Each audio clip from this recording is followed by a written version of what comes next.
பண்ணேன். நம்ம ஊரில் எவ்வளோ தத்துவங்கள் இருக்குது. ராமானுஜர் சொல்கிறாரு, அவங்க அந்த மனுஷங்க அந்த ஒரு ஆண் வந்து படுத்திருக்க இடத்துல 4 பேர் உட்காரலாம். உண்மையிலே சொல்கிறேன். ஆளுக்கு கொஞ்சம் கொஞ்சம் உட்காந்துட்டு தூங்காமல் உட்காந்துட்டு போனாலே அந்த இடத்துல யாருமே நிற்க தேவையில்லை.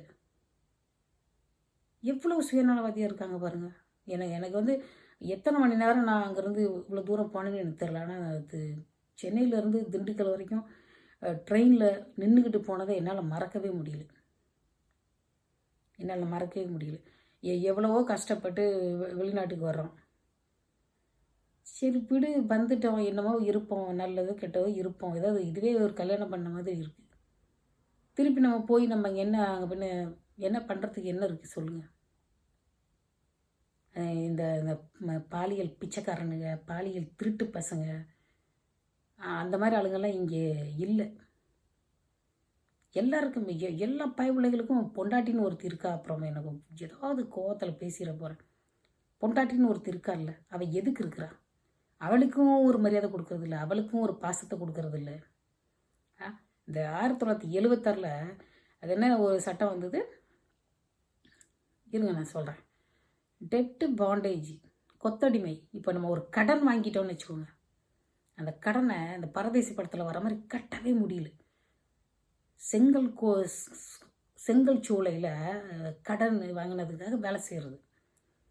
தோட்டத்தில் பண்ணைக்கு இருக்கிறது. அந்த காலத்தில் நில பிரபுக்கள் மாதிரி இருக்கிறவனுங்க, பெரிய பணக்காரங்க பண்ணை வச்சு நடத்துவாங்க.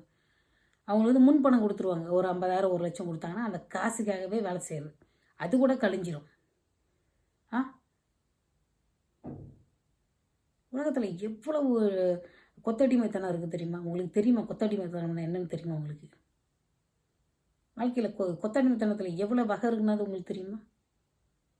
உங்களுக்கு கண்ணுக்கு தெரிகிற கொத்தடிமைத்தனத்தை பேசுகிறீங்க, மனசில் இருக்கிறதெல்லாம் உங்களுக்கு தெரியாது. ஒரு மனைவியை கல்யாணம் பண்ணால் பாசமாக இருக்கிறது இல்லை, மதிக்கிறது இல்லை.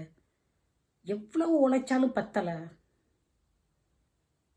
அவளையும் விட்டுவிட்டு இன்னொருத்தைய போயிட்டு உரசிக்கிட்டு இப்போ பாலியல் சுரண்டல் பண்ணிக்கிட்டு இருந்தா இந்த பெண்ணுக்கு என்னதான் மரியாதை? இது ஒரு உலகத்திலேயே மோசமான ஒரு விஷயம் என்ன தெரியுமா?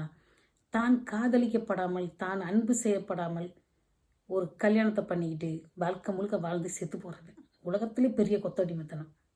இதில் திருமண கொத்தடிமை. எத்தனை ஆண்கள் பஸ்ஸில் வந்து அங்கிட்ட இங்கிட்ட வந்து தொல்லை பண்ணுறீங்க பெண்கள்.